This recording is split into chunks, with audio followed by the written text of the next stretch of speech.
Já, komið sæl. Reynsluboltar heitir þessi kafli. Ég er með 4 gesti og ég hef trú á því að það verið mikið talað í þessum þætti. Þetta er fínt fólk. Það er Kristján Möller, Ólafur Þ. Harðarson, Ólína Kjerúlf Torfaradóttir og Kristi Sigmundsson. Verið allir velkomin. Takk fyrir. Það er allt tventina sem, þið tveir hérna, Kristján og Kristin, þið hafi ekki komið áður hérna eða eitthvað. Jú, ég var hjá bróðuðinum hérna daginn. Já, auðvitað. En þú... Ég hef ekki komið hér áður, nei. En veistu, Kristján, þegar þú hættir í pólitíkinni, þá sögðu sumir að síðust í kratinu væri hættur á þingi. Nei, nóga krötum. Ólína var hérna líka tengdadóttir Alþýðuflokksins á Ísafirði. Má ekki segja þessu svo? Jú. Nei, það er fullt af krötum að það, sem betur fer, en kannski ekki allir með sama uppruna gott verið. Nei. Hér er nú uppruna, það gengur allt út á uppruna 8 ár hjá Evrópusambandinu, þannig að við segjum sko, við sem höfum Alþýðuflokks uppruna 8 ár. Já, við segjum stundum við erum bara eðalkratar. Það er hellingur af þeim en þá. Þeim fer bara fjölgandi maður. Betur fer. Heyrðu, hérna, það var að koma nýja skoðanakönnun fylgiflokkana á landsvísu og í borginni. En á landsvísu, Ólafur, það er hérna Sjálfstæðisflokkurinn bætir ögn við sig. En hérna samfélkingin er bara enn á uppleið. Já, það er nú ástökkvari. Svo sem ekki mjög mikið að marka kannanir svona á miðju kjörtímabilinu en þó fróðlegt. Já. Og það sem það er fróðlegt þarna er að samfélkingin er að gera mjög gott mót, betra heldur en í kosningunum sjálfum. Er almennt talað flesta heilaflokkana, þá eru þeir bara á svipuðu róli og þeir voru í kosningunum, munar fáinum prósentum. Flokkur fólksins er að fara þannig dálítið niður, en þegar að menn velta því fyrir sér, þá er rétt að hafa í huga að alveg frá 2017 segi ég, þá hefur það verið einkenni á mælingum á flokki fólksins að þeir fá yfirleitt meira upp úr kjörkossunum heldur þeir hafa verið að mælast allt kjörtímabilið. Og við gerum vel grein fyrir þessu í bók sem við í kosningarannsókninni gáum út núna fyrir kosningarnar, lognmolla í Ólgusjó. Og það er farið í gegnum það hvernig sem sé fylgi á miðju kjörtímabili, rímar síðan við úrslit kosningana og þetta er alveg sérstaklega ábyrrandi með flokk fólksins, þannig að í rauninni þá er það að hann fari eitthvað niður í rauninni bara það sem að mátti við búast. En svo náttúrulega tók maður eftir því líka að Gallup greindi í sundur fylgi flokks fólksins fyrir og eftir afsögn Ásthildar Lóu og flokkurinn var með 7% fyrir afsögnina en 9% eftir afsögnina, þannig að það kom í ljós sem ég bjóst við að þessi uppákoma með Ásthildi Lóu væri líkleg til þess að styrkja flokkinn frekar heldur en veikjan og ég held að þessar uppákomur með flokks fólksins hafi alls ekki veikt ríkisstjórnina, ef eitthvað er kannski þjappað ríkisstjórnarflokkunum saman. Það var ekki komin talan stuðningsmannafjöldan við ríkisstjórnina í fréttinni í gær, en í fyrstu 2 mælingunum þá mældist ríkisstjórnin með 69% stuðning og 67% stuðning. Það er svipað og flestar ríkisstjórnir hafa byrjað með eftir hrun og svo hefur hallað undan fæti, hvort sem það gerist núna eða ekki. Þannig að ríkisstjórnin þó að stjórnarandstaðan hafi sótt mjög að henni og sumum hafi fundið þessi fyrstu 100 dagar erfiðir, að þá stendur hún bara mjög vel að mínu mati í augnablikinu. Hérna, Ólína, í þessari könnu líka þá kemur það varla sjónamunur á milli Framsóknarflokksins og Sósíalistaflokksins. Já. Þeir eru bara á sömu próstinni. Já. En eins og Ólafur segir, sko, það er stuttur tími liðin að kjörtímabilinu, lítil reynsla komin á hérna ríkisstjórnina og svona kannski ekki alveg að marka miklar fylgisbreytingar, en það er áhugavert samt að sjá að sósíalistarnir þeir eru þarna komnir og pari við gamla Framsóknarflokkin, sko. Þetta er alveg ótrúlegt. En sá sósíalistaflokkurinn náttúrulega var í langan tíma fyrir síðustu kosningar að mælast yfir þröskuldinum, en fór síðan niður fyrir hann í kosningunum sjálfum. Og næstu könnun og eftir var hann aftur yfir. Já. Þannig að hans fylgi í konunum hefur ekki skilað sér, eða skilaði sér ekki síðast í kjörkossunum. Ég tek undir það. Ég held sko að þessi uppákoma með Ásthildi Lóu, ég held að það hafi, ef eitthvað þjappað stjórnarliðinu saman og líka kallað fram ákveðna almenningssamúð með ráðherranum og sem að er að skila sér örugglega í fylgiskönnunum, því að Ásthildur brást svo hratt við og fumlaust, ekki fumlaust kannski, en hún brást mjög hratt við og brást í raun og veru alveg rétt við. Hvað svo sem okkur kann að finnast um fréttaflutningin og hversu vel var farið með staðreyndir og annað, það var allt mjög ónákvæmt, allt á hennar kostnað, en hún áttaði sig á því sem stjórnmálamaður að hún ætti engra annar að kosta völ til að létta umræðunni af bæði ríkisstjórninni og sjálfri sér. Og ráðuneytinu. Og gerir það, sko. Þetta minnir svolítið á það sem Guðmundur Árni sagði þegar hann sagði að sér. Var til að skapa frið í ráðuneytinu og betur ég fari. Það fyrir að sé alltaf verið að... Já, og svo náttúrulega þegar hún vikin úr skotlínunni að þá fyrir ýmislegt að koma í ljós og þá fara að koma bakþankar inn í umræðuna og annað og myndin fyrir að fá á sig annan blæ. Þannig að hún gerði rétt í þessu. Greinilega. Ég bauði henni að koma núna, hún sagðist ekki vera tilbúin. Nei, ég skil það nú líka vel. En Kristi, hvernig líst þér á byltingunar? Konur komnar alla pústa? Bara frábært. Já, ég samanlega. Ég meina, konur eru, það saman hvað maður lítur, sko, í skólakerfinu til dæmis. Það bera af allstaðar. Einhverja hluta vegna, þá standa þessi betur og þær eru betur menntaðar svona yfir heildina. Þannig að þær eru bara að fá það sem þeir eiga skilið. Það má segja að það hafi verið söguleg skuld sem verið innheimta núna. Innviðaskuld. En auðvitað hefur maður kannski áhyggjur af því svona til lengri tíma litið með kynjahlutföllin í menntakerfinu. Það sko að staðreyndin svo að það 70% þeirra sem sækja háskóla á Íslandi í dag eru konur, 30% eru karlar. Og þetta náttúrulega eitthvað sem við viljum kannski ekki sjá til lengri tíma. Þetta væri í lagi sem sveifla meðan pendullin að jafna sig eftir náttúrulega árþúsunda misrétti. En sem langvarandi ástand viljum við nú kannski ekki sjá þetta. Og þess vegna finnst mér nú ástæða til þess að fara svona huga að því hvernig hægt að jafna kynjahlutföllin í menntakerfinu. Þetta segja þetta sé 70-30 á öllum sviðum. Já, sko, á heildina og í flestum, og konur í meirihluta í flestum greinum í háskólanum. Það voru einhverja greinar sem voru ennþá karlagreinar, en ég ekki viss að sé nein orðin eftir, að minnst hvort eru þær þá örfáar. Konurnar hafa tekið nánast allar greinar yfir og víða gott ef ekki. En það sko, það eins og sé líka, það einhverjar samfélagslegar undirliggjandi ástæður þarna sem þarf að greina betur. Það þarf að fara að laða karlmennina eða gera menntakerfið einhvern veginn meira bjóðandi fyrir unga karlmenn og svona eitthvað sem mætir þeirra áhugasviðum betur heldur en augljóslega sko. Heyrðu, fyrsta máli sem ég ætla að ræða reyndar, það þessir 100 dagar ríkisstjórnarinnar.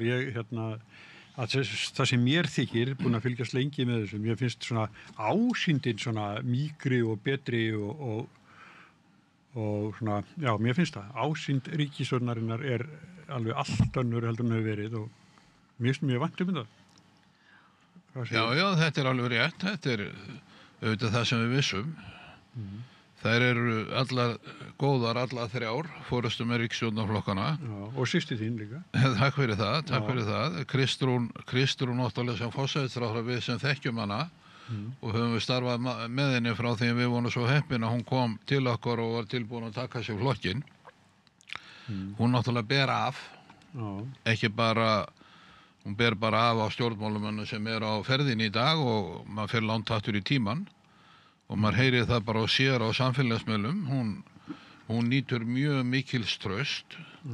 Ríkisstjórnin þessi 100 daga hafa verið góðir, þeir hafa verið atvorkusamir, það mikið gert og mörg mál að koma fram. Það tekja ýmsum málum sem ekki hefur verið tekið á áður. Hugmyndin sem var að almenningur gæti sent inn tillögur að sparnaði ríkisrekstrinum, þær virkuðu vel og auðvitað tekur tíma að vinna úr því. Það hefur ekki gert bara í mánuðunum og eftir að klára, það tekur tíma, en allt hefur þetta virkað vel. Það er nefnda störfum í því. Já, sem að verður og ég meina það þarf að kafa í gegnum og eitthvað svona, það er eins og gengur og gerist, en ég segi fyrir mitt litið, ég held að þetta fari í gegnum ríkisapparatið á mjög mörgum sviðum og draga saman og spara. Man segir nú stundu sko í tíð vinstri stjórn og Sjálfstæðisflokksins, undanfarin 7 ár, með Framsókn og Vinstri grænum, fjölgaði ekki opinberu starfsmönnum 30%. Það eru að hafa í huga að það eru bæjarstarfsmenn í því líka.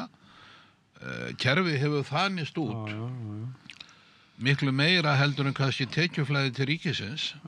Ég hef stundu sagt að þetta sé að teiknast upp því miður sem einn stór kerfisvilla. Það er allir skattar í hæstum hæðum, eitthvað auðlundagjöldum sem er þetta að hækka og það, en skattar á almenning eru í hæstu hæðum, en samt vantar allstað penning. Ég veit það. Og þörfin fyrir þá er mikil. Sko. Og þörfin mikil, og ég meina öllu sögðu vantar, þannig að ríkisstjórnin er bara með þetta, pluss það að ná hraðan yfir verðbólgu heldur en ætla var, fjárlagahallanum fyrir út. Var þetta ekki þannig að viðskilnað Vinstri-stjórn og Sjálfstæðisflokksins voru ekki, hvað voru það, 74 milljarðar eða 144 milljarðar í vaxtagjöld hjá ríkissjóði. Það munar ef það er hægt að lækka þetta allt saman, þá kemur það fram, en bara eins og þú segir, þessi 100 dagar hafa skilað sér vel og við stuðningsmenn þessara ríkisstjórnar, alveg sérstaklega stuðningsmenn Samfylkingarinnar með okkar formann í broddi fylkingar erum auðvitað mjög ánægð með þetta. Ég hef stundum sagt sko, ég vildi óska þess að allir aðrir flokkar á Íslandi eru svo heppnir að geta átt möguleika að fá slíka formann eins og Kristrún Frostadóttir er hjá okkur. Já. Það væri bara gott fyrir land og þjóð. Já, það er gott, Kristján, við erum ánægð með Gott að Kristján er glaður. En jú, hún er svona öðruvísi. Ég meina Kristrún náttúrulega kom alveg eins og stormsveipur inn í stjórnmálin. Sko, ég er ekki lengur í Samfylkingunni, ég tek það fram, þannig að ég er ekki að tala sem flokksmaður. En mér finnst alveg gríðalegur munur og yfirbragði Samfylkingarinnar eftir að hún kom til sögunar. Og þetta spræka fólk með henni. Ég meina Jóhann Páll er að standa sig feikilega vel. Alma Möller náttúrulega er bara þjóðardýrlingur og það er komin annar bragur á umræðuna, á stjórnmálaumræðuna, það er bara talað hlutina, rökræðan er bara tekin. Kristrún er geysilega sterk í efnahagsmálum til dæmis og það veður enginn neitt upp á dekk hjá henni í þeirri umræðu sem að skipti gríðalegu máli og ég tók bara eftir því eldhúsdagsumræðunum í vetur, sko, hvað var bara það var bara frelsandi að hlusta á þingmenn Samfylkingarinnar. Það er komin einhver svona kjarkur í þá sem var nú ekki á tímabili. Það er nú ólíku saman að jafna stöðunni tíma. Sko. Heyrðu, en hérna Inga Sæland var hérna í löngu samtali við okkur bræður á sunnudaginn og þá var hún svona bundin trúnaði. Hún mátti ekki segja alveg sko frá, en hún var að segja að okkur myndi bregða á mánudeginum, deginum eftir, því að þá kæmi fram einhverjir sko mikil áhrif frá flokki fólksins, eins og til dæmis með kjör öryrkja og eldri borgara og þetta sem hún var búin að vera að lofa. Og svo kemur þetta fram, alveg eins og hún hafði raunverulega sagt hérna á þess að geta nefnt það nákvæmlega. Og þegar það var að því, að þegar þessi blaðamannafundur, að þá hvernig sko Kristrún var mikil stóð og stytta Ingu á blaðamannafundinum. Hvað hún kunni þetta vel að hæla Ingu þetta frá flokki fólksins og aldrei orðið nema að því sko. Er þetta ekki svolítið sætt? Jú. Já. Þetta er drengilegt, sko. Og það er komin einhver svona bragur á ríkisstjórnarsamstarfi sem að ég held að fólki falli vel í gerð. Þessi blaðamannafundur þeirra 3, ég held að flestir PR-menn myndu segja að hann hafi verið afar vel heppnaður. Það gerðu þetta mjög vel, meðal annars það sem Ólína er að lýsa, hvernig Kristrún peppaði upp Ingu. En þetta í rauninni sá bragur sem að hefur verið á ríkisstjórninni allan tíman og tölvert öðruvísi heldur við eigum að venjast. Kannski af því að þeir eru allar konur að einhverju leyti, en líka hvernig þeir hafa tamið sér svona hreinskiptni og tiltölulega stutt svör og reyna að láta skína í gegn traust og vináttu milli þeirra þriggja. En þá sýnist mér það hafa gengið bara príðilega. En það þarf náttúrulega líka að hafa í huga að ríkisstjórnir yfirleitt í byrjun njóta velvildar. Nú, ég sé að stjórnarandstaðan og sérstaklega Morgunblaðið hafa verið að túlka þessa fyrstu 100 daga ríkisstjórnarinnar þannig að þeir hafi reynst henni mjög erfiðir og jafnvel að velta fyrir sér hvort að ef að það kæmi aðri slíkir 100 dagar að ríkisstjórnin myndi lifa þetta af. Minn lestur á þessu allt annar. Mér sýnist að stjórnarandstaðan hingað til hafi verið gríðarlega máttlaus. Og þessi svokölluðu hneykslismál varðandi flokk fólksins held ég að séu fyrst og fremst bara stormar í vatnsglasi sem að munu ekki til lengri tíma hafa mikil áhrif. En búin hafa það náttúrulega? Já, meinarðu... Að ráðherra varð að víkja? Já, ráðherra varð að segja af sér að sjálfsögðu það, já, ég að tala í rauninni stærri myndina. Já, fyrir ég. Frekar held auðvitað skiptir það miklu máli að Ásta Lóa var rakin úr embætti fyrir litlar eða engar sakir nema það að hafa heimsótt konur sem var ráðherra átt ekki að gera því embætti. En almennt held ég að ríkisstjórnin geti bara vel við unnað. Hún líka að setja fram mörg mál og nú hamast stjórnarandstaðan við það að ráðast á hana fyrir að leiðrétta útreikningsgrundvöllin fyrir veiðigjaldinu án þess þó að fara í einhverjar strúktúrbreytingar á kvótakerfinu. Og nú auðvitað eðlilegt að menn hafi skiptar skoðanir á þessu og það við því að búast að einhverjir landsbyggðarmenn færi að segja að þetta bara landsbyggðarskattur. En miðað við það sem ég les í skoðanakannir meðal almennings kvótakerfi og veiðigjöld bara undanfarin ár og áratugi, þá kæmi það mér mjög á óvart ef að þessi áróður að það væri verið að kippa rekstrar grundvöllinum undan útgerðinni með þessu að það kemur mér mjög á óvart ef að það fengi einhvern umtalsverðan hljómgrunn meðal kjósenda. Það hefur verið sýnt fram á held ég að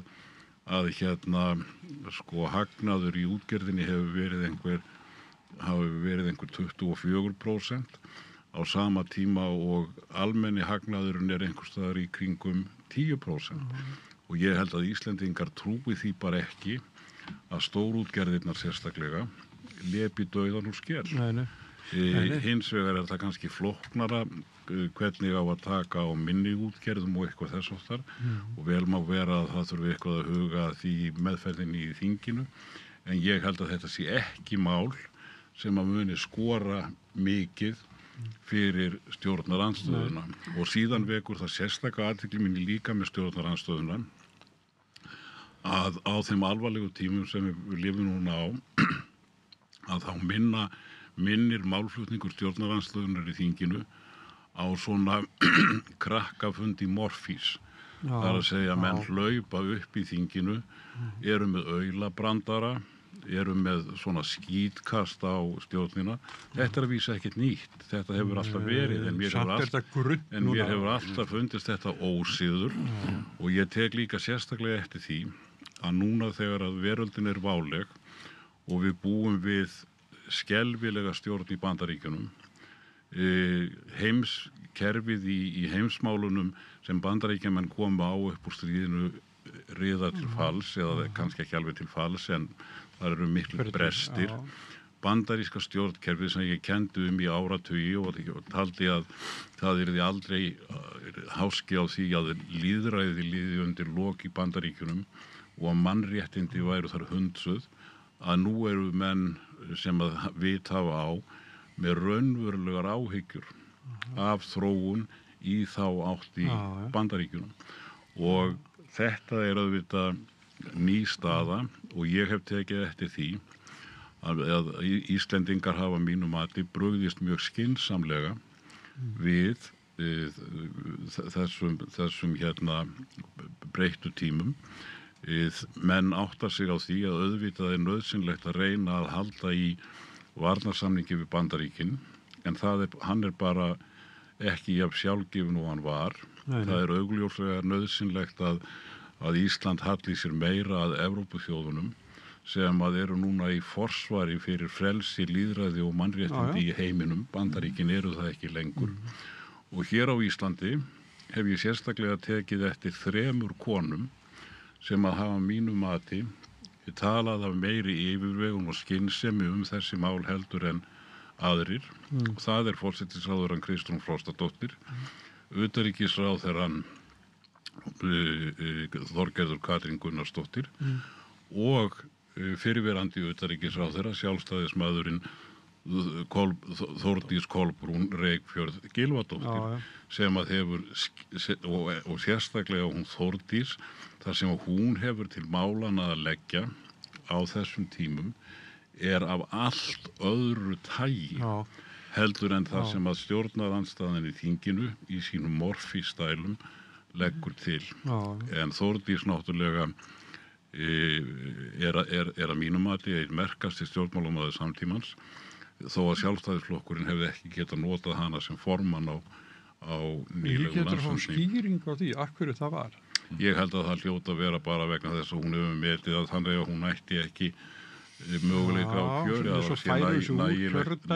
Og það ykkur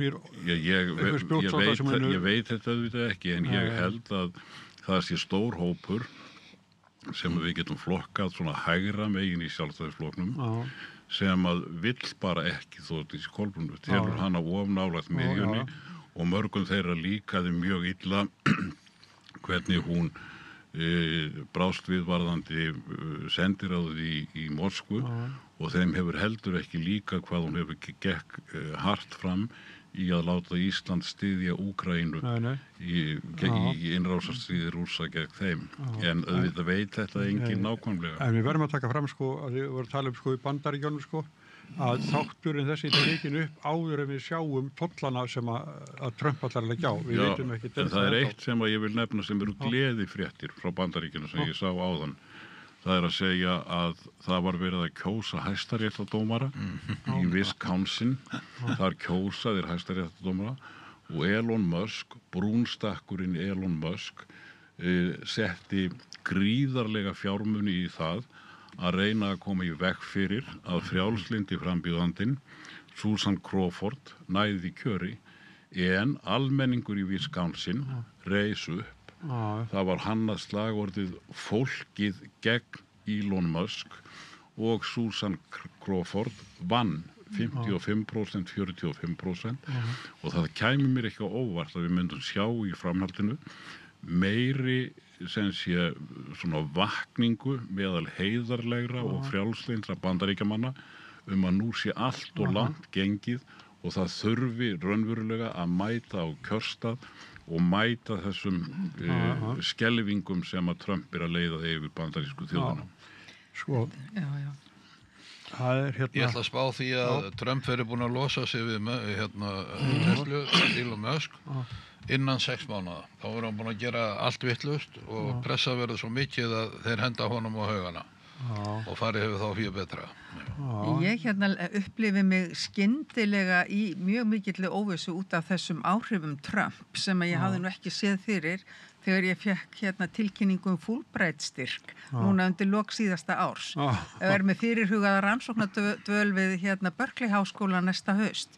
En þá bara gerist það bara skrúað fyrir allar styrkveitingar og vísinda samstarf, það er allt búið að vera í óvissu vikum saman og þó það horfi nú síðan útlit fyrir að Fulbright muni geta staðið við sína skuldbindingar, þá er það samt ekki komið endanlega á hreint. Þannig að það er svolítið skrítið að vera Íslendingur í pínulitlum háskóla hér heima á Íslandi og vera allt í einu bara farin að upplifa það á sjálfum sér að tilskipanir af hálfu Trump-stjórnarinnar eru farnar að hafa beinleinis áhrif bara hingað á akademíuna. Já, okkur eru líka mjög sagt að fræðimenn sem eru að fara ráðstefnur og fleira í Bandaríkjunum, þeir bara afbóki sig. Margir afbóka sig. Það er komin sko orðalisti, það er komin bannorðalisti frá stjórninni og á þessum lista eru hérna kyn, gender, sex, women, men, equality, þetta er sko 100 orð eða meira sem ekki má nota í styrkumsóknum eða í rannsóknum yfirleitt. Þannig að þetta gerir sko þetta gerir allt vísindastarf nema kannski eðlisfræði sko marklaust. Og það var hérna, ég veit þetta því að bekkjabróðir minn einn gamall, hann hérna var í samstarfi, læknir, hann var í samstarfi við lækni í Bandaríkjunum og þeir voru að sækja styrk til þess að athuga sko áhrif ljós á tíðarhring kvenna, ljóslótunar, hvort það væri mismunur á norðlægum slóðum og það sem sóla nýtur meira allt árið. Og hann sagði þetta sko sleið út af borðinu alveg leið. Það var náttúrulega konur og kyn. Þannig að þetta er svo idiotíst. Eða hérna gay er orðið bannorð. Og trans. Og í hérna Pentagon, þar er búið að þar hefur verið farið í sko skjalasöfn sem til er að Pentagon og orðið gay er alltaf þurrkað út, allstaðar. Flugvélin sem kastaði kjarnorkusprengju á Hiroshima eða Nagasaki heitir Enola Gay, þurrkað út. Hvað er? Já, og þetta heitir og flugmaðurinn sko skýrði vélina í höfuðið á móður sinni. Svo er einhver aðmírall eða einhver svona háttsettur hershöfðingi með sko alveg bara svona svo skeljaskrímsli. Hann heitir Gay eða eftir nafni. Allar upplýsingar hann og myndin og allt sem að þurrkað út. Þetta er svo idiotíst að það næri ekki nokkru tali sko. Það er náttúrulega búið að vera ljóst ekki bara núlandi Trump heldur í nokkra áratugi að repúblikanar hafa í vaxandi mæli talað gegn vísindum. Þeir hafa efast vísindarlega niðurstöður, sagt að niðurstöður vísindamanna séu bara skoðanir, allt séu bara skoðanir, það séu engar staðreyndir, það séu bara values eða gildi. Og fyrir okkur sem að höfum trú á því sem sannara reynist, er þetta náttúrulega mjög alvarlegt. Það er þeir eru komni með heilbrigðisráðherra sem tala nú ekki sko, leggja niður menntamálaráðin. En það sem að mér finnst sérstaklega háðulegt kemur í beinu framhald af því sem hann Kristján var að segja, að þetta lið í kringum Trump sem að er nú ævinlega meira og meira að svipa til brúnstakka Hitlers og svartstakka Mussolinis, að þetta lið hatast sérstaklega við þar sem þeir kalla woke. Upprunalega þýddi nú woke bara það að þeir sem voru woke, það voru þeir sem að héldu til haga mannréttindum og börðust gegn rasisma. En þetta lið sem að ræðist sérstaklega á vinstri menn fyrir það sem kallað er pólitískur rétttrúnaður, að þeir standa fyrir slíkum pólitískum rétttrúnaði að vinstri pólitíski rétttrúnaðurinn bliknar algjörlega í þeim samanburði. Hvað eru þeir að gera? Þeir eru að ráðast á vísindin, þeir eru að ráðast á vísindarlega þekkingu, þeir eru að banna bækur í löngum bunum, þeir hérna... Og taka fólk úr umferð. Þeir taka fólk úr umferð, þeir hérna sko hneykslast á því að það hefur eitthvað verið það í Suðurríkjunum að þar hafi verið brotnar niður styttur af herforingjum þeirra sem að studdu þrælastríðið, studdu þrælahaldið í Bandaríkjunum í borgarastríðinu og þetta hefur þeim þótt til marks gífurlegt ofstæki. Nú móðu við að deilum það hvort að þeir brjóta niður styttur eða ekki af vílmennum, en hins vegar sko, það sem þeir eru að gera nálgast í rauninni óþægilega mikið fasisma. Því miður það bara þannig. Og svo heyrum við endurómast þessu hér að hér eru menn að reyna að gera vókað einhverju máli. Það hefur gjörsamlega mistekist, það mistókst í kosningabaráttunni. Hér voru menn líka í síðustu kosningabaráttu og það var nú það sem mér þótti ánægilegast við hana, að það voru ákveðin öfl þar sem að héldu að þeir gætu gert innflytjendamálin að aðalmáli kosninganna. Þeir voru að segja okkur að eitt helsta vandamál Íslendinga núna væru það að innflytjendamálin væru stjórnlaus. Þessi áhersla mistókst gjörsamlega í þessum kosningum. Það eitt sem að hefur breyst finnst mér líka í stjórnmála lífinu hjá okkur Íslendingum. Svo ég hætti nú að hugsa Trump, sko, talandi þetta með síðustu kosningar, að mér finnst, mín tilfinning svo að árin fyrir bara á undan þessu kjörtímabili, vinstri stjórn Sjálfstæðisflokksins og árin þar á undan hafi einkennst voða mikið af svona ákveðnu innihaldsleysi og aðgerðaleysi. Þá varð innviðaskuldin alltaf þyngri og þyngri og ákveðnir hlutir sem voru látnir reka á reiðanum. Núna ég með þá tilfinningu, mér finnst eins og á þessum fyrstu 100 dögum ríkisstjórnarinnar hafi jafnvel meira verið gert heldur en í stjórnartíð ríkisstjórnarinnar og undan. Sko, þetta bara tilfinning sem ég hef. Hvort að hún helgast af málflutningi eða framgöngu, það kann að vera, en til dæmis þetta með veiðileyfagjöldin, þetta er bara, þú veist, afgerandi aðgerð sem ákveðin og þessi aðgerðaáætlun sem að kom fram þarna með aðgerðir í þágu öryrkja og allir lífeyrisþega og fleira, sko. Það ykkur svona, fólk fara að fá tilfinningu og það er ykkur svona verkgleði í gangi og það er svo frelsandi eftir allt sem á undan er gengið. Einu höfðu það getur, þeir sem hafi verið í þinginu, mér finnst svona í upphafi, sko, þingvetrar, að þessa tímabils að það vantaði alltaf mál, sko, þau voru alltaf að tala sko, nefndirnar höfðu ekkert að gera, kom ekki mál frá ríkisstjórninni, ég var búin að heyra þetta í áratugi, en svo núna bara streyma mál. Akkurat, veldur hver á heldur, segir máltækið, sko. Það segir sko, allt í einu, ég undrast þetta í mörg ára, það er bara ekki fundafært, það er ekkert að gera, en núna er bara... En nú er gangur í hlutunum, sko.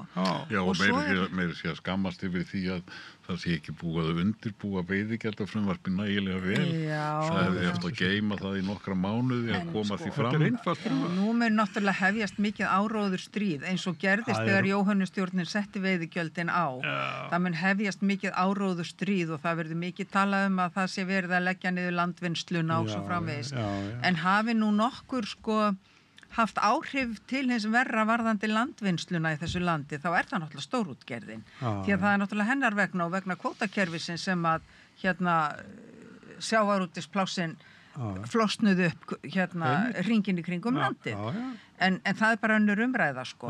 En þetta verður þetta einfaldasta aðgerðin sem að þessi ríkisstjórn gat gripið til þess að ná fram einhverju jafnræði í sambandi við sjávarútvegsmálin, það var að fara í veiðigjöldin því að það er náttúrulega alveg fyrirséð og náttúrulega reynsla sýnir að tilraunin til að breyta sjálfu kerfinu, það er bara virðist alltaf að vera óvinnandi vegur. Sko. Já, þetta er náttúrulega, sko, þetta er nýja ríkisstjórn, ég kemur þó með þetta, en þetta er alveg rétt sem þú segir, sko, að hér áður fyrir, við erum að hafa fyrra kjörtímabil síðustu ríkisstjórnar, það var ekki nema 2 ár.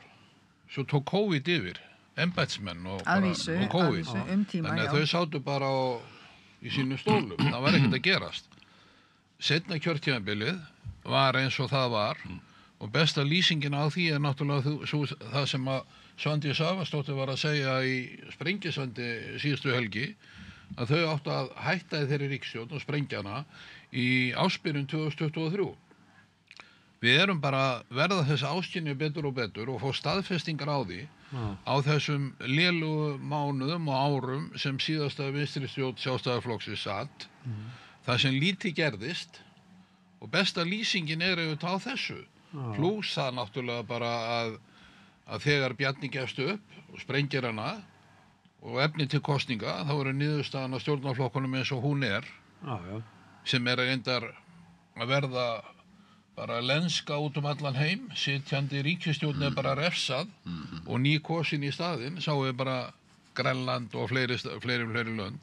En þetta er hárrétt sem þú segir, það er mikið verklag og verkstjórn og mál að koma fyrr inn og ég segi fyrir mitt liti, ég hefði alltaf sem regla þegar ég var ráðherra að gera öll mál klári yfir sumarið og kom með inn í byrjun, þannig að kláruðist fyrir jól. Ég hef tekið eftir málum frá heilbrigðisráðuneytinu frá systur minni. Þau komu snemma inn og það er búið að samþykkja held ég 3. Það er langt liðin síðan Alþingi kom saman. Bara finito og búið að krossa við frá. Bara fínt mál. Þetta er breyting. Já. Má ég kannski aðeins Sigurjón sko benda í varandi þetta sko og síðustu stjórn að í bókinni sem ég nefndi áðan, Loggbót og í Ólgursjó, þá sýnum við fram á að megin ástæðan fyrir því að ríkisstjórn Katrínar vann kosningarnar 2021 var COVID og það að íslenskir kjósendur upp til hópa töldu að ríkisstjórnin hefði staðið sig afar vel í viðbröðunum við COVID. Í öllum öðrum kosningum eftir hrun hafa ríkisstjórnir tapað meirihlutanum. Og við erum núna félagarnir í kosningarannsókninni að skrifa grein sem að birtist væntanlega í júní og það sem vakti athygli mína þar meðal annars, það er margt mjög forvitnilegt þar, en þar kemur fram að við höfum í þessum kosningarannsóknum spurt kjósendur hvaða flokkur sé með bestu stefnuna í tilteknum málum og það er ekkit endilega þannig að allir nefni bara sinn flokk. Til að mynda hefur það verið áberandi í undanfarin ár sko að flokkur fólksins er eða flestir kjósendur eru þeirra skoðunar að flokkur fólksins sé með bestu stefnuna í málefnum eldri borgara. Sjálfstæðisflokkurinn, og það er talað að menn eigi mál, þetta er kallað issue ownership, Sjálfstæðisflokkurinn hefur lengi átt efnahagsmálin og 2021 þá voru það milli 30 og 40% sem sögðu að Sjálfstæðisflokkurinn væri með bestu stefnuna í efnahagsmálum og þá eru þeir sem sögðu að enginn væri með bestu stefnu og þeir sem sögðu veit ekki, þeir eru inn í þeirri tölu. Ef við tökum þá burtu þá var það helmingur kjósenda sem sagði Sjálfstæðisflokkurinn með bestu stefnuna í efnahagsmálum. Eftir kosningarnar 24 er hann ekki lengur efstur varðandi efnahagsmálin. Hann fer úr 36-7 ef ég man rétt niður í 24%. En það sem er kannski merkilegast er að Samfylkingin sem besti flokkurinn í efnahagsmálum miðað við mat kjósendana fer úr 5% í 2021 í einhver 26%. Þannig að 2024 er greinilegt að það eru fleiri kjósendur sem telja að Samfylkingin hafi haft bestu stefnuna í efnahagsmálum heldur en þeir sem töldu að það væri Sjálfstæðisflokkurinn. Og ég held að það sýni að málflutningur Kristrúnar og breytt ásýnd Samfylkingarinnar og meiri áhersla á það sem þau kalla hefðbundna jafnaðarstefnu og meira kannski svona kjör venjulegs fólks sem að reyndar margir krataflokkar í Evrópu hafa verið að taka upp vegna þess að þeir hefur gengið illa og margir talið það vera vegna þess að þessir gömlu verklýsflokkar, þeir hafa orðið svona menntamannaflokkar, lagt áherslu meiri á mannréttindamál og ýmislega þessar, en kannski gleymt sínum gömlu umbjóðendum. En þetta finnst mér mjög athyglisvert og við pærum líka rök fyrir því að alveg eins og COVID var kannski meginskýring á sigrinum 2021 þá hafi staða efnahagsmálana verið kannski meginskýringin ásamt fleirum á hruni ríkisstjórnarflokkana 2024. Sko, tími líður hratt og við erum örg en mér langar að ræða þessum menninguna. Já, það var komin tími til. Í gær heyrði ég frétt eða viðtal við forstjóra Hörpu sem segir að það er bara einhver 100 milljón króna 300-400 milljón króna hagnaður af Hörpu sem að náttúrulega umdeilt á sínum tíma hefðum haldið áfram að byggja hana í hruninu og allt það en þetta er mikla menningahús. Hvernig, hvað segir heimsöngvarinn? Hvernig er að syngja þar? Það er frábært að syngja þar. Já. Eldborgin er einhver besti tónleikasalur sem ég þekki. Sungið víða. Já, en það segja það allir sem koma hingað, sko. Það sé úrvals, virkilega, hinir salirnir ekki eins góðir, sko. Það skiptir engum máli. Þessi salur algjörlega frábær. Og gleðilegt að hérna skuli vera komin hagnaður af rekstrinum, það bara íra stórgóðslega. Já. Það var svo dásamlegt þegar harpan í raun og veru reis eftir hrun. Hún var svona ég man svo sko sjónrænt eftir þessu að þetta dásamlega fallega hús bara kom þarna eins og gimsteinn, eins og bara ný von eftir þetta hrikalega hrun og allt sem að því fylgdi. En svo hafa sko hérna deilurnar og skoðana ágreiningurinn í okkur Íslendingum í kringum alla hluti, líka þá sem veit okkur von og vísa fram á veg. Það svo típist og svo leiðilegt að verða vitna að því svona árum og áratugum saman. Fyrst það verið enn svona? Já, stóð alltaf styrum hörpuna og það lá við að það væru svona sko ófremdar óskir uppi. En mjög gott að sjá það að hérna þetta menningarmusteri okkar Íslendinga að hérna þjóna sínu hlutverki vel og stendur vel undir sér og ég má nú til með að nefna hérna aðild rannsóknarsetur sem skapandi greinar sem nú vistað við Háskólann á Bifröst, hann í eigu allra háskólana. Það rannsóknarsetur sem aðeins bara 30 ára gamalt en að beita sér fyrir einmitt úttektum og rannsóknum á áhrifum skapandi greina í okkar samfélagi og þessi rannsókn meðal annars einn liður í því. Gaman að geta getið þess bara í þessu samhengi. Því að auðvitað hérna, því þetta sko að mörgu leyti sko vanræktur eða vanmetin þáttur í samfélagsgerðinni. Það skapandi greinar því þær teygja sig eins og æðakerfi út í raun og veru alla atvinnuvegi þjóðarinnar og hafa náttúrulega gríðarlega möguleika. En núna horfum við fram á það bara hver söngskólinn eftir öðrum til dæmis bara að leggja blöfana. Það nefnilega það sko. Þetta verður ekki til af engu. Nei. Þess vegna þarf að hlúa að þessu starfi. Já. Við sko allt þetta fólk tónlistafólk sem sem skara fram úr út allt. Ólafur Kjartan, fasta gestur í Bayreuth, Stefán Ragnar Höskuldsson, fyrsti flautuleikari Berlínarfílharmoníunnar, þar áður fyrsti flautuleikari Chicago-symfóníunnar og þar áður fyrsti flautuleikari Metropolitan-óperunnar. Sko þetta Svo Dísela, hún ekki að gera eitthvað líka? Dísela, já. Og fullt af fólki sem að Sanna Jónasdóttir og fleiri. Það gaman að heyra þetta á stórsaukvaranum með Hörpuna og Eldborgina. Það náttúrulega alveg sérstaklega gaman að koma að það. Alveg. Dýrlegt alveg. Man leggur það nú ekki saman að sitja í Laugardalshöllinni eða fara þarna, því það nú ekki hægt að leggja það saman. Eða Háskólabíó. En sko, að þú segir sko, hún fyrst skipti að skila hagnaði, sagði það ekki? Jú, ég held það. Sko, ég var að hugsa til þess í ríkisstjórn þegar bankakerfi hrundi. Ég man nú ekki hvað var komið langt, hvað var búið að steypa mikið að Hörpunni, en þá voru umræðurinn í ríkisstjórn hvort það væri hægt að halda áfram, eða hvort það að stoppa. Og þá var eitt sem að nefndi það hvort að menn ætluðu virkilega að hafa þennan grunn sem minnisverða bankarhrunið á Íslandi og hvort það veri ekki nauðsynlegt að halda áfram og klára. Og það var niðurstaðan, sem betur fer. Já, sem betur fer. Ég meina, hagfræðin þannig að ríkið á að vera í framkvæmdum þegar erfiðleikar eru. Akkurat. Hagfræði 101 þegar prófessor. Algjörlega. Og halda svo að sér höndum. Og það var gert þarna ásamt ýmsu öðru. Ég get nú bara nefnt að á þessum árum ennþá Íslandsmet í framkvæmdum í samgöngumálum. Það 2008 og 2009. Það ennþá, það stendur ennþá.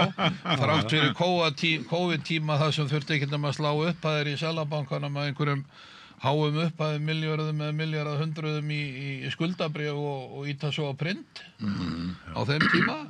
Þrátt fyrir þetta þá stendur Íslandsmetið ennþá. En harpa nú að gerða og þvílíkt og annað eins, hvað þetta glæsilegt. Ég vil taka undir allt sem hér hefur verið sagt. Og ég minnist þess einmitt eins og Kristján var að nefna að það voru ýmsir sem sögðu eftir hrunið að við hefðum nú ekki efni á því að fara að setja meiri peninga í þetta monthús Hörpuna. Það væri hins vegar mjög við hæfi til að minna Íslendinga á sín eigin fíflaskap að hafa hálfbyggt húsi þarna sem minnisvarða fíflsku í fjármálum. Það var hins vegar ekki ofan á og ef ég man rétt tóku þær höndum saman, auðvitað konur, Katrín Jakobsdóttir forsætisráðherra og Hanna Birna borgarstjóri og áttu þátt í því að það var tekin svo gáfulega afstaða að klára þessa byggingu þó að auðvitað hafi einhverju fleiri komið þar að. En ég hef sjaldan orðið eins glaður eins og þegar að Harpan var opnuð og hef verið þar tíður gestur síðan og þetta er algjörlega stórkostlegt hús.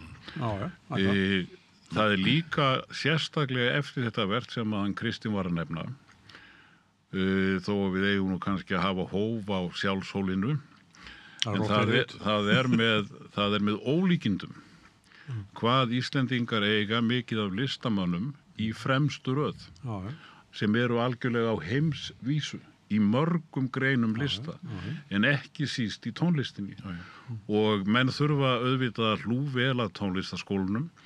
Ég held að það hafi skipt sköpum, ætli það hafi ekki verið 1968 eða þar bil þegar að Gylfi Þ. Gíslason, þáverandi menntamálaráðherra, lét samþykkja lög tónlistarskólana á Íslandi og ég hef heyrt marga tónlistarmenn dásama að þessi framkvæmd hafi skipt gríðarlegu máli fyrir framþróun tónlistarinnar í landinu. En ég er nú svo heppin að eiga konu sem er mikill óperuunnandi og hún fór að láta mig hlusta óperur fertugt og nú er ég orðin algjörlega forfallin og auðvitað kemur upp í mann lítið svona þjóðarstolt eins og til að mynda þegar ég var fyrir mörgum árum í San Francisco og fór þar ásamt frú Hjördísi til þess að hlusta á stórsöngvaran Kristinn syngja þar í Hollendingnum fljúgandi sem að hann gerði náttúrulega með miklum sóma og var mér að sjá svo rausnarlegur á þessu litla landi að bjóða okkur baksviðs eftir sýninguna og núna í ágúst þá sá ég Ólaf Kjartan í 2 sýningum í Bayreuth og núna bara alveg á dögunum fórum við til Barcelona og hlustuðum á Ólaf Kjartan í Lohengrin sem var algjörlega stórkostleg sýning og þó að það séu þetta ómetanlegt að geta fengið að njóta heimslistarinnar hér á Íslandi þá getum við pensjónistar sem erum á þokkalegum eftirlaunum það verður því miður ekki allir við getum líka farið til útlanda til þess að sjá Íslendinga brillera en mér hefur nú samt og líka til að vera hér í Pollýönnuleiknum að mér hefur nú fundist að það hefur komið skýrar og skýrar fram seinni árin hvað listirnar eru ekki bara einhver fjárhagslegur baggi heldur eru þær að skapa gríðarleg verðmæti fyrir íslenskt þjóðarbú. Mér hefur heldur líka fundist að það hafi heldur minnkað þetta nöldur varðandi þá opinberu styrki sem að eru til menningarstofnana. Auðvitað er það þannig allan hinn vestræna heim að bæði hægri stjórnir og vinstri stjórnir telja nauðsynlegt að styrkja myndarlega helstu menningarstofnanir, óperur, leikhús, listasöfn og þar fram eftir götunum og mjög margar þeirra líka telja líka mikilvægt að styðja myndarlega ríkisfjölmiðla. Hér hefur verið nöldrað yfir þessu öllu en mér hefur einhvern veginn fundist að nöldrið hafi farið minnkandi og allar kannanir sem ég hef séð benda til þess að þessi skoðun að þetta sé bruðl og óhóf sé skoðun tiltölulega lítils hóps öfgasinnaðra einstaklinga. En ég hef nú ekki nákvæmur mælingar þessu reyndar en þetta er mín tilfinning. Haldið ekki að COVID hafi svo litið hjálpað til varðandi það að fólk fór kannski að lærði betur að meta eða átta sig á hlutverki lista og listrænar aðþreifingar. getur verið. Ég er ekki frá því, þá myndast, munið ekki eftir, það myndast þessi stemning að fá söngvara heim og íta undir svona eitt og annað listrænt til þess að létta fólki lífið í einangrun og innilokun. Og fólk, maður sá, ég varð vör við það að ég er nú mikið á Facebook, sko, að þá kom þessi umræða, hvað ef söngurinn hljóðnaði nú? Það kom bara þessi hugsun. Og hugsið ykkur það að það væri engin tónlist, engin myndlist, ekkert sem gleddi auga. Ég er ekki frá því að COVID hafi aðeins vakið okkur svolítið til umhugsunar ágæti góðra bóka og góðrar tónlistar. Kosturinn við COVID var auðvitað sá að hraðin í lífinu minnkaði og sumir fengu ofurlítinn tíma til þess að hugsa og njóta raunverulegra gæða í lífinu. Já, nefnilega, það er nokkuð til í því, sko. Já, ágæta fólk. Nú er klukkusundin okkar liðin og þetta búið að vera mjög gaman. Kristín, Ólína, Ólafur og Kristján, ég þakka ykkur mikið fyrir komuna og svo heldur Rauðaborðið áfram eftir augnablik. Samstöðin er í eigu hlustenda, áhorfenda og lesenda.